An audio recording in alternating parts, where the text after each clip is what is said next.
Hello friends, आज मैं आपके लिए बहुत ही इंटरेस्टिंग स्टोरी लेकर आई हूँ जिसका नाम है सोने की चिड़िया, एक अनोखी परियों की कहानी। बहुत समय पहले की बात है। एक घने जंगल के बीचों बीच एक सुंदर रहस्यमयी सोने की चिड़िया रहती थी। उसकी चमचमाती सुनहरी पंखों की आवाज से पूरा जंगल जगमगाता था। वह चिड़िया कोई साधारण पक्षी नहीं थी, बल्कि एक जादुई शक्ति से संपन्न थी। ऐसा कहा जाता था कि जिसने भी उस चिड़िया को पकड़ लिया, उसकी सभी इच्छाएं पूर्ण हो जाती थी। लेकिन सोने की चिड़िया को पकड़ना इतना आसान नहीं था, क्योंकि वह बहुत चतुर और शक्तिशाली थी। उसी राज्य में एक महान राजा विक्रम राज्य किया करता था। वह बहुत न्यायप्रिय और दयालु था, लेकिन उसे चमत्कारी चीजों को खोजने और उनकी सच्चाई जानने का बहुत शौक था। जब उसने सोने की चिड़िया की कहानी सुनी तो उसकी उत्सुकता और बढ़ गई। उसने अपने दरबारियों से पूछा, क्या यह सच है कि हमारे जंगल में एक जादुई सोने की चिड़िया रहती है? एक वृद्ध मंत्री ने सिर हिलाते हुए कहा, हाँ महाराज, लेकिन बहुत दुर्लभ है। अब तक कोई भी उसे पकड़ नहीं पाया है।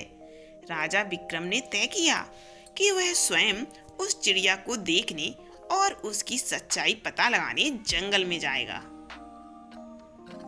राजा ने अपने सबसे बहादुर सैनिकों को बुलाया और उन्हें आदेश दिया कि वे जंगल की ओर प्रस्थान करें। वे सभी घोड़े पर सवार होकर सोने की चिड़िया की तलाश में निकल पड़े। घना जंगल, ऊंचे ऊंचे पेड़ और रहस्यमयी नदियां पार करते हुए वे लोग आगे बढ़े। जंगल में उनकी मुलाकात एक बूढ़े साधु से हुई, जो ध्यान में लीन थे। राजा ने विनम्रता से कहा, हे महात्मन, हम सोने की चिड़िया की खोज में निकले हैं। क्या आप हमारी सहायता कर सकते हैं? साधु ने आंखें खोली और मुस्कुराते हुए कहा, राजन, सोने की चिड़िया कोई साधारण पक्षी नहीं है। वह केवल उन्हीं को दिखाई देती है जिनके मन में स्वार्थ नहीं होता। यदि तुम इसे पाना चाहते हो तो पहले अपने हृदय को शुद्ध करना होगा। राजा को यह सुनकर आश्चर्य हुआ, लेकिन उसने साधु की बात को ध्यान से सुना। राजा और उसके सैनिकों ने आगे बढ़ना जारी रखा।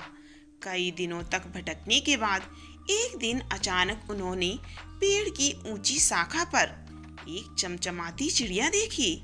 उसकी सुनहरी आभा पूरे जंगल को रोशन कर रही थी। राजा ने अपने सैनिकों को धीरे धीरे आगे बढ़ने का इशारा किया, लेकिन जैसे ही उन्होंने चिड़िया की ओर कदम बढ़ाया, वह उड़कर दूर चली गई। राजा समझ गया कि साधु की बात सही थी। जब तक उसके मन में उसे पकड़ने का लालच रहेगा, तब तक वह उसे नहीं पा सकेगा।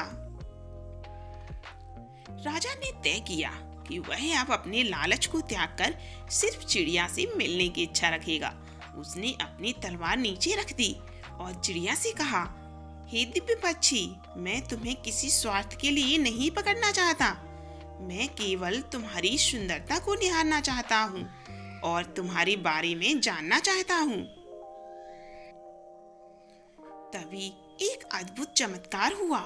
चिड़िया अचानक एक प्रकाश पुंज में बदल गई और जब प्रकाश मिटा तो वहाँ एक सुंदर परी खड़ी थी। परी ने मुस्कुराते हुए कहा, राजन, मैं परी लोक की रानी हूँ।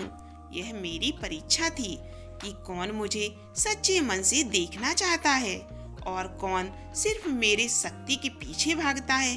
तुमने लालच का त्याग किया, इसीलिए मैं तुम्हें आशीर्वाद देती हूँ।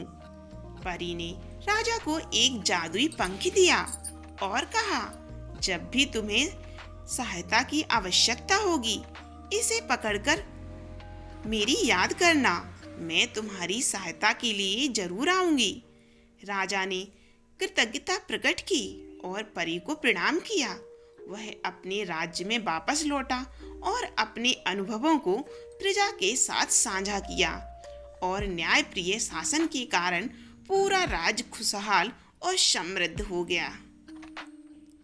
ये थी सोने की चिड़िया यानी अनोखी परी की कहानी कैसी लगी कमेंट जरूर कीजिए और वीडियो को लाइक करके ही जाइएगा।